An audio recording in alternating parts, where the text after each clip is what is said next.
Est-il surprenant qu'à la fin de l'âge, à la veille du triomphe millénaire de l'Église, toute la hiérarchie des puissances du mal s'emploie à séduire et à submerger ses futurs juges? Est-il étonnant que Dieu permette les attaques de l'ennemi? Toujours à travers tous les siècles, Dieu s'est servi de notre planète comme de champ de bataille et d'atelier pour la préparation, l'instruction de ses soldats et de ses ouvriers.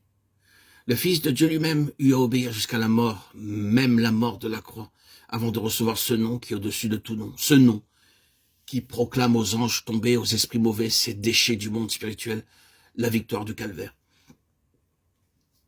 Tout membre du corps de Christ, tout racheté, destiné à régner avec lui et à prendre part avec lui au jugement des anges tombés, doit donc, durant son séjour sur la terre, apprendre à remporter la victoire. Non seulement la victoire sur le péché, une victoire toute personnelle, mais aussi la victoire sur toutes les vipères de l'enfer qu'il doit fouler aux pieds au nom du vainqueur. Il doit vaincre comme Christ a vaincu, s'il veut partager son trône et sa conquête. Christ a ouvert le chemin. Les rachetés doivent suivre ses traces. Il a connu au calvaire l'heure et la puissance des ténèbres. Il l'a traversé et on est sorti victorieux. Unis à lui en esprit, nous aussi, ces rachetés, nous devons traverser cette atmosphère ténébreuse saturée des légions du mal pour arriver à notre place de victoire et de triompher en lui. Les légions des ténèbres livrent actuellement leur assaut final à l'Église. Aucun membre vivant du corps mystique de Christ ne saurait échapper aux attaques de l'ennemi. Éphésiens 4,16. Quelques-uns l'apprennent plus tôt, d'autres plus tard, selon la place qu'ils occupent dans le corps. Si tout le corps était œil, où serait lui? 1 Corinthiens 12, 14, 21. Ceux qui sont les pieds le seront les derniers, mais ils l'apprendront aussi bien qu'ils soient dans le corps d'ascension, la partie qui touche le plus à la terre. Il y a des élus qui sont tombés victimes et qui tombent victimes des ruses de l'ennemi, à leur propre jugement. Ils sont inutiles pour le service du Seigneur.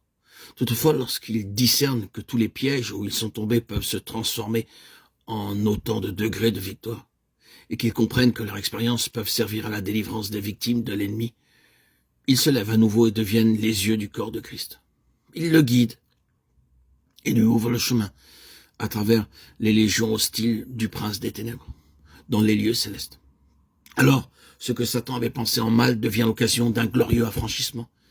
Et ils rendent témoignage à la sagesse infiniment diverse de Dieu devant les hommes, les principautés et les puissances. Éphésiens 3,10. Satan et ses légions peuvent espérer reculer le moment du jugement qui doit fondre sur eux, mais les plans de Dieu sont immuables, ses desseins s'accompliront. Au temps marqué, il attirera l'Église malgré l'heure et la puissance des ténèbres qui actuellement l'environnent, et il l'unira à son chef déjà dans la gloire. Le but ultime de l'appel à la guerre contre les puissances des ténèbres, c'est le réveil. Mais la conséquence du réveil, le résultat de la victoire sur Satan, c'est l'ascension triomphale de l'Église, l'avènement millénaire du Christ. Et c'est enfin le châtiment de Satan et des puissances mauvaises qui sont précipitées dans l'abîme. Voici, je viens promptement. Amen, oui Seigneur Jésus, viens.